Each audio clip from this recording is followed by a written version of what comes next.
지금 이 자리에 우리와 함께 하시는 성부, 성자, 성령 우리 삼위일체 하나님께 감사와 영광의 박수를 올립니다. 할렐루야. 아멘. 아멘. 아멘.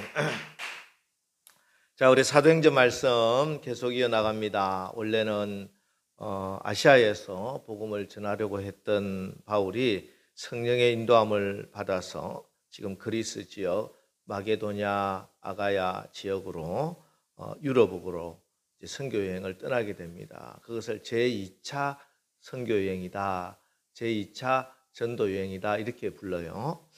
빌립보 성으로부터 시작해서 데살로니가, 베레아, 그리고 아덴을 거쳐서 고린도까지 복음을 전합니다. 그 가운데 빌립보에서는 여성 사업가 루디아를 하나님께서 만나게 해주셨고, 이제 고린도에서는 바울을 위하여 자기 목숨까지 내놓을 수 있는 영원한 영적인 동지 아굴라 브리스길라 아굴라 부부를 하나님께서 만나게 해주십니다. 이렇게 제2차 선교 여행을 마무리하고 이제 안디옥 교회로 다시 귀환하기 위해서 배를 탑니다. 이때 브리스길라 아굴라 부부가 함께 동행을 해요.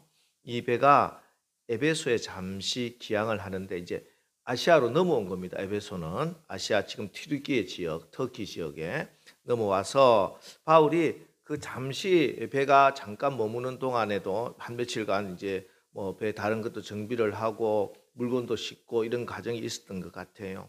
그 사이에도 에베소에 있는 회당을 찾아가 복음을 전했습니다.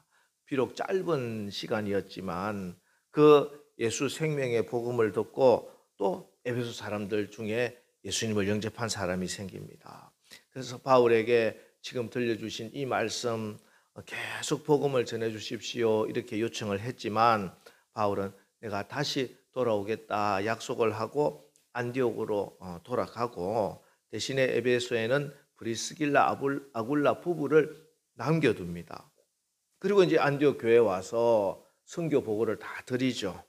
그리고 18장 23절 보면은 얼마 있다가 떠나 갈라디아와 부르기아 땅을 차례로 다니며 모든 제자를 굳건하게 하니라. 다시 또 선교 여행을 떠납니다. 이걸 제3차 선교 여행, 제3차 전도 여행이라고 불러요. 1차, 2차 선교지였던 갈라디아, 부르기아 지역을 쭉 돌면서 성도들과 교회를 복음 위에 굳건히 세우고 이제 간 곳이 에베소입니다. 사실 이 에베소는 바울이 원래 2차 선교 여행 때 선교를 하려고 했던 곳이죠. 왜냐하면은 그 에베소는 소아시아 지역의 가장 중심 도시였고 무역도 활발하고 사람들의 왕래도 많고 해서 이곳에서 복음을 전하면 그 복음이 온 아시아 지역으로 다 번져나갈 것이기 때문에 전략적인 요충지입니다. 그래서 복음을 이곳에 전하려고 했는데 그때 2차 때는 성령께서 마게도냐 유럽으로 인도를 해주셨어요. 그런데 이제는 3차 선교 여행 때는 또 성령이 그곳으로 인도해 주셔서 또 이렇게 복음을 전하게 됩니다. 1절 2절 말씀 보겠습니다. 아볼로가 고린도에 있을 때 바울이 윗지방으로 다녀 에베소에 와서 어떤 제자들을 만나 이르되 너희가 믿을 때 성령을 받았느냐 이르되 아니라 우리는 성령이 계심도 듣지 못하였노라. 자, 여기 우선 아볼로가 나오죠. 우리가 18장에서 아볼로를 다루지 않았는데 아볼로는 사도행전 18장 24절로 28절에 이렇게 소개되어 있는 사람입니다. 사도행전 18장 24절에 보면은 알렉산드리아에서 난 아볼로라 하는 유대인이 에베소에 이르니 이 사람은 언변이 좋고 성경에 능통한 자라. 바울이 브리스길라 아굴라 부부를 남겨두고 안디옥으로 떠나고 나서 알렉산드리아 출신의 아볼로라고 하는 사람이 와서 왔다는 것이 에베소에. 알렉산드리아는 아프리카 최북단 해안에 있는 도시입니다. 아주 큰 도시예요. 이 도시는 자연 발생적으로 생긴 것이 아니라 지금 우리로 치면은 분당이나 판교처럼 또 용인 이 수지 지역도 마찬가지고 정부가 인위적으로 개발을 한 도시예요. 주전 323년에 알렉산더 대왕이 직접 이 도시를 개발을 했어요. 그래서 자기 이름을 따서 알렉산드리아라고 부르는 곳입니다. 이 도시에 그 당시 인구가 250만이었대요. 지금 우리나라에도 인구가 250만이 넘는 도시가 몇 개 없어요. 서울, 또 부산, 인천 정도만 지금 250만이 넘는, 그러니까 엄청나게 큰 도시입니다. 그런데 그 당시에는 로마 다음에 큰 도시가 알렉산드리아예요. 250만 인구 중에 특이한 게 유대인만 100만 명이었대요. 유대인이 굉장히 많은 그런 큰 대도시입니다. 아볼로가 이곳의 출신인데 디아스포라, 그러니까 유대 땅, 팔레스타인 땅, 이스라엘에서 태어난 사람이 아니라 외국 알렉산드리아에서 태어나고 자란 그 유대인입니다. 이곳에 유대인이 한 100만 명이나 된다고 했잖아요. 거의 그 사회의 주류를 이루었다 해도 말이 괜찮을 정도인데, 그러다 보니까 이 사람들은 늘 성경을 읽고 배우고 해야 되는데, 구약 성경 히브리어 성경, 근데 자녀들이 지나면서 이 언어가 헬라어를 계속 쓰다 보니까 우리도 교포 2세, 3세 되면은 우리나라 말보다 영어가 더 편하잖아요. 그죠? 우리 전도사님 손주들도 만나보니까 한국말 하는 것보다 영어가 훨씬 더 편해. 중국에서도 벌써 그곳에서 태어나고 자란 애들은 고등학생만 되면요, 한국말 어려워해요. 교회 와서는 하는 수 없이 한국말 하긴 하는데 다 지네들 만나면 중국어로 막 이야기해, 형제들끼리는. 그러다 보니까 이 성경 하나님 말씀 공부가 지금 약해질 위험이 있어. 그래서 알렉산드리아에 있는 랍비들이 모여서 히브리어 성경을 헬라어 성경으로 번역을 합니다. 이게 그 유명한 70인역 성경이에요. 최초로 번역된 성경이기 때문에 이 성경의 권위가 굉장히 크고, 그래서 히브리어에서 헬라어로 최초 번역된 이 70인역. 자, 그러다 보니까 자연스럽게 이 지역은 신학이 굉장히 발전합니다. 초대 기독교 역사에 보면은 큰 신학적 흐름이 알렉산드리아 학파, 안디옥 학파, 안디옥 지금 바울을 파송한 그 학파. 그러니까 실질적으로 주류 학파는 알렉산드리아 학파예요. 그만큼 그런 분위기 속에서 우리 아볼로가 태어나서 자라고 교육을 받다 보니까 성경에 능통할 수밖에 없죠. 거기다가 가르치는 은사도 있었던 것 같아요. 그래서 오늘 성경도 이 사람은 언변이 좋고 성경에 능통한 자다, 이렇게 소개합니다.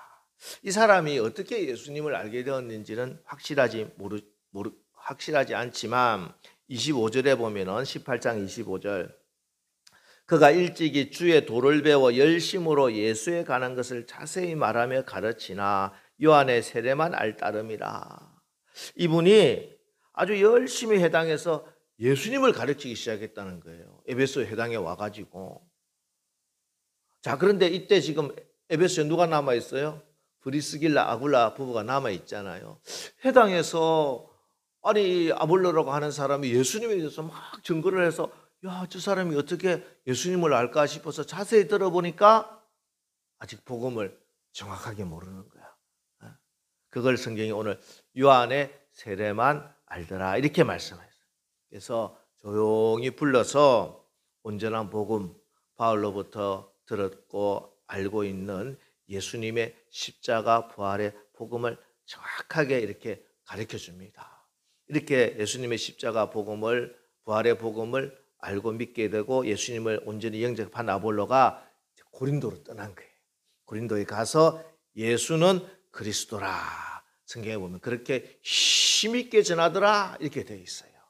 이게 오늘 1절에 아볼로가 고린도에 있을 때 이 말이에요. 아볼로하고 바울은 아직 만난 적이 없는 거예요. 자, 이때 바울이 에베소에 와서 제자들을 만났는데, 어떤 제자들, 여기 제자라고 하는 것은 예수님을 믿는 사람이라고 하는 뜻입니다. 예수님을 믿는 사람인데 이 사람들이 바울을 만나게 됐어요. 이 어떤 제자들, 그러니까 아볼로를 통해서 예수를 믿게 된 사람이에요. 이들이 바울에게 이들을 만난 바울이 이렇게 묻습니다. 너희가 믿을 때 성령을 받았느냐? 그랬더니 아니라 우리는 성령이 계신도 듣지도 못하였노라. 이렇게 이야기를 합니다. 이때 바울이 다시 복음을 전해주고 주 예수의 이름으로 세례를 베풀고 6절 7절 바울이 그들에게 안수하며 성령이 그들에게 임하심으로 방언도 하고 예언도 하니 모두 12사람쯤 되니라. 바울이 안수를 했는데 성령이 임해서 방언도 하고 예언도 하고 그렇게 되었다. 이렇게 말씀합니다. 자, 여기서 오늘 바울이 준 세례 그리고 안수했을 때 방언과 예언의 은사를 받은 것, 자, 이 말씀이 굉장히 신학적으로는 어려운 말씀이에요. 그래서 여러 해석이 나오는 대표적인 말씀입니다. 우선 장로교의 칼뱅 같은 경우는 아니 이미 세례를 받았는데 또 세례를 준다는 것은 세례는 하나밖에 없어요. 한 번이다 이렇게 분명히 말씀하잖아요, 성경에서. 그래서 이 세례를 준다는 건 말이 안 된다. 그래서 바울이 세례를 준 게 아니고 성령을 모르니까 성령을 받게 해달라고 기도해 준 것이다. 이렇게 칼뱅은 이야기를 해요. 그러나 사실 분명히 성경에서는 세례를 줬다고 했는데 이게 아니다고 하는 것은 교리에 성경을 맞추려고 하는 위험이 있는 겁니다. 이런 게. 반면에 오순절 계통의 교회들은 이 말씀을 근거로 해서 그래, 세례라고 하는 것이 물세례도 있지만 성령 세례를 있다. 성령 세례를 받아야 된다. 그 증거가 방언과 예언과 같은 은사로 나타난다. 혹은 안수를 하면은 성령의 은사가 나타난다. 이런 증거가 없으면 이 사람이 온전히 구원받았다고 믿을 수 없다. 이렇게 이제 주장을 하게 됩니다. 하지만 이것도 사실은 다른 성경의 말씀과 비교해 보면은 근거가 그렇게 많지 않은 말씀이에요. 그래서 사실 이 말씀 가지고 이러쿵저러쿵 주장하는 것은 별 의미가 없다. 오늘 이 말씀은요, 그렇게 신학적으로 논란을 일으키라고 준 말씀이 아니에요. 오늘 말씀, 결론적으로 말씀드리면요, 우리는 예수를 정말 믿으면 성령 받는다 하는 말씀이고, 성령이 아니고서는 우리가 온전하게 예수를 믿는다는 것은 불가능한 일이다. 이 말씀을 하고 있는 거예요. 그러니까 당신은 성령을 받았습니까? 이 말씀하고 당신은 예수를 믿습니까? 이 말이 똑같은 말씀이다. 이 말씀이에요. 자, 제가 한번 묻겠습니다. 여러분에게. 여러분 예수님을 믿습니까? 다시 한번 물을게요. 여러분 성령 다 받았습니까? 보통 물어보면요, 예수 믿습니까? 하면 아멘 하는데 성령 받았습니까? 하면 주저주저해. 자, 이 질문에 대한 답변부터 제가 드리겠습니다. 바울이 이렇게 말씀합니다. 고린도전서 12장 3절, 우리 다 같이 한 목소리로 읽겠습니다. 시작. 그러므로 내가 너희에게 알리노니 하나님의 영으로 말하는 자는 누구든지 예수를 저주할 자라 하지 아니하고 또 성령으로 아니하고는 누구든지 예수를 주시라 알 수 없느니라. 네, 아멘, 아멘. 이게 답이에요. 여기 이 자리에 계신 여러분들 다 예수님을 나의 주님이라고 고백하는 사람들입니다. 믿음의 사람. 근데 사실 이 고백보다 더 어려운 고백이 없어요. 여러분, 우리 정신 차리고 한번 다시 생각을 해봅시다. 우리 예수님이 언제적 분이에요? 2000년, 적어도 2000년 전의 분이요. 그것도 우리나라 땅도 아니고 이 팔레스타인, 여러분 팔레스타인 땅 가봤어요? 이 가보신 분도 계시지만 안 가보신 분들이 더 많을걸 아마. 성지순례 안 가본 분들 가봤겠어요? 이스라엘 땅에? 근데 가보지도 못한 땅에 2000년 전에, 2000년 전이면 우리나라가 언제냐면요, 저기 신라의 시조 박혁효세, 또 고구려 시조 주몽이 아래서 태어났다고 하는 그때예요. 그때.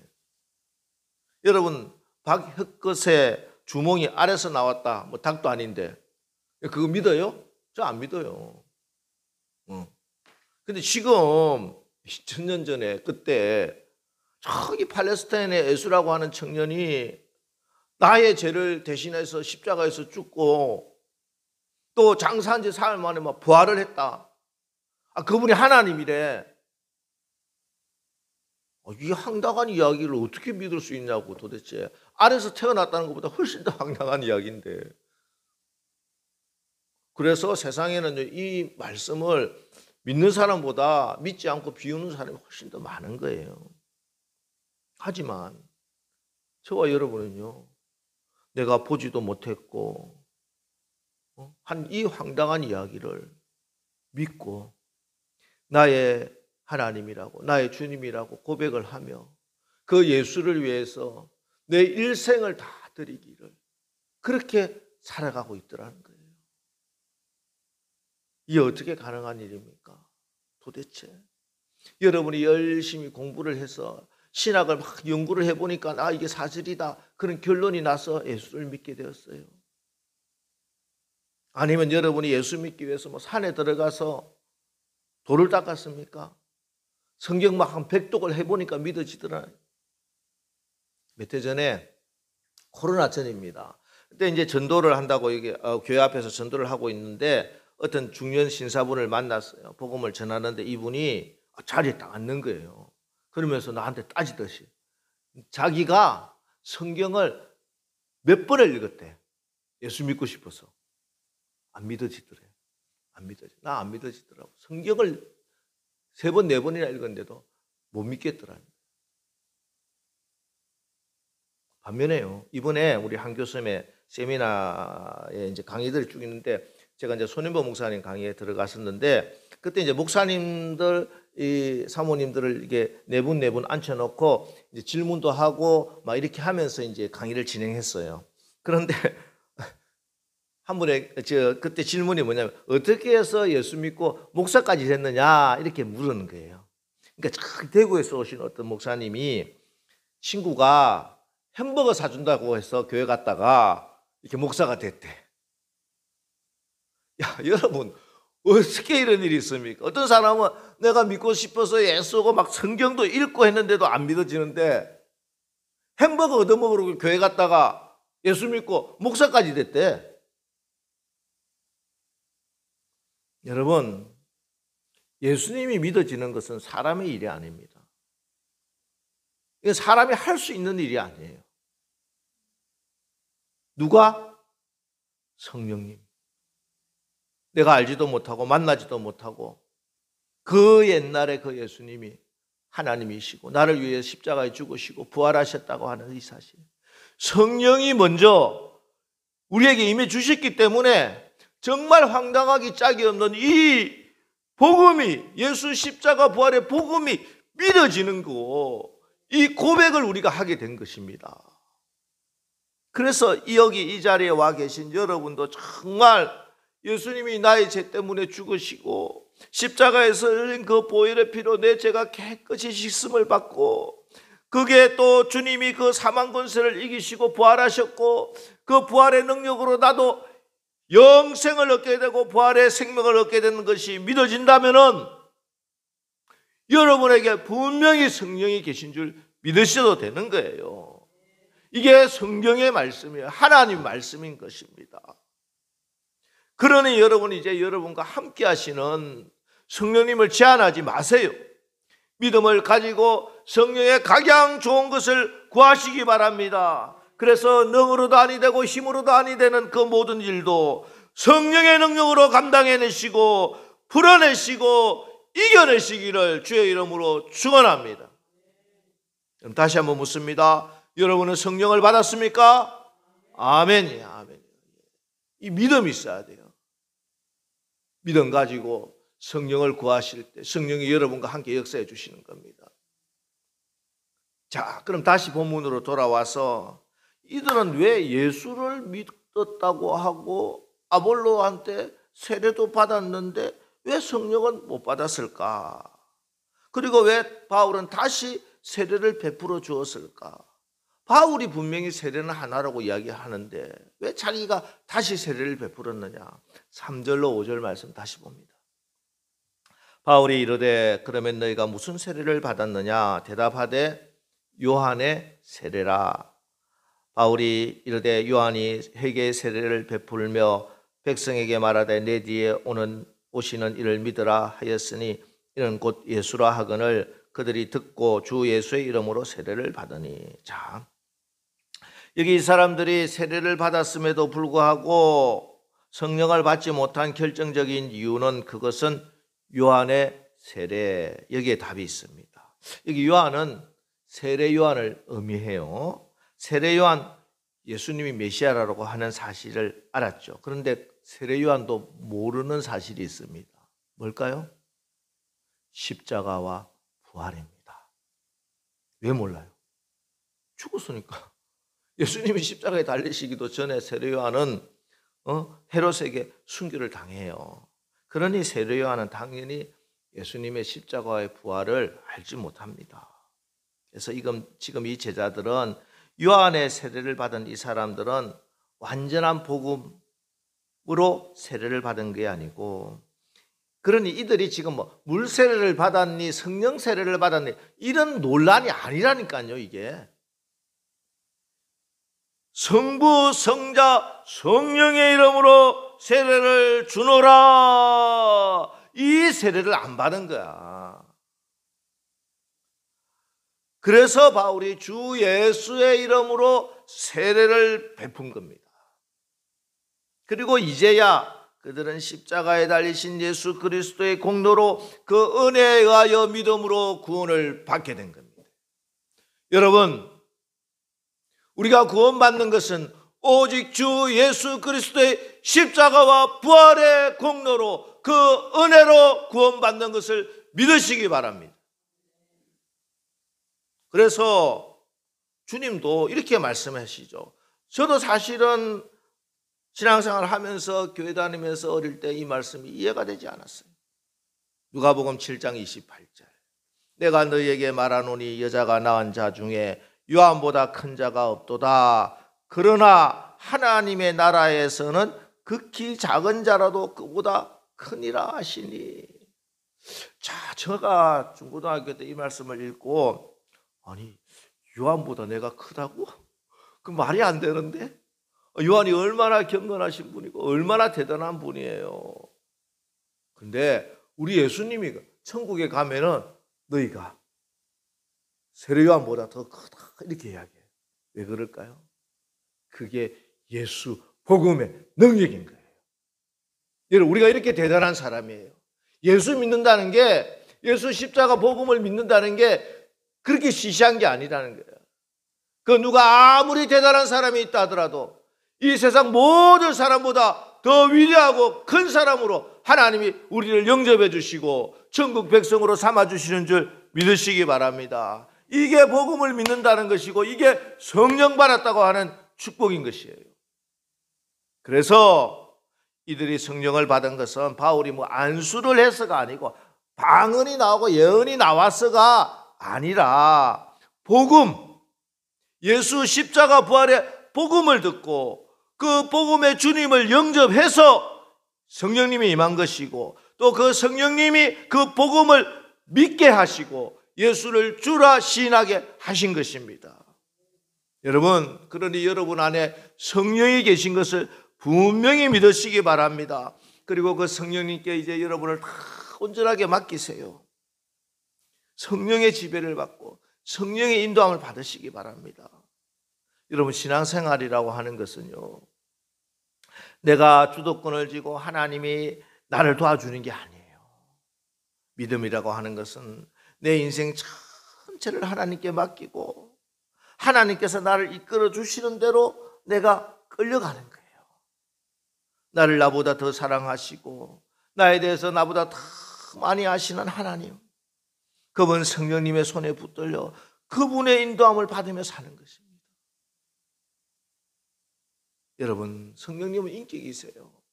내가 환영하고 인정하고 받아들이면은, 성령을 그렇게 구하면 성령님은 기쁘시게 여러분과 함께하고 하셔서 여러분을 도우십니다. 역사해 주십니다. 하지만 여러분이 성령을 거절하면요, 성령의 음성을 거부하면 그때부터 성령님은 근심하시고 계속되면 소멸됩니다. 성령의 불이 꺼지고 마는 겁니다. 그러니 여러분 자꾸 성령님을 부르세요.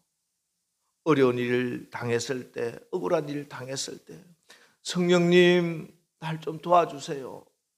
성령님 날 좀 풀어주세요. 요청하시기 바랍니다. 그러면 성령께서 기쁘시게 여러분의 사정을 다 들어주시고 위로해 주시고 변호해 주시고 성령의 능력으로 그 문제를 해결해 주실 것입니다. 길이 보이지 않습니까? 해답이 없습니까? 어떻게 살아야 할지 모르겠습니까? 성령님께 가르쳐 달라고 기도하시기 바랍니다. 지혜와 계시의 영이신 성령께서 여러분에게 지혜와 지식과 명철을 길을 알게 해 주실 것입니다.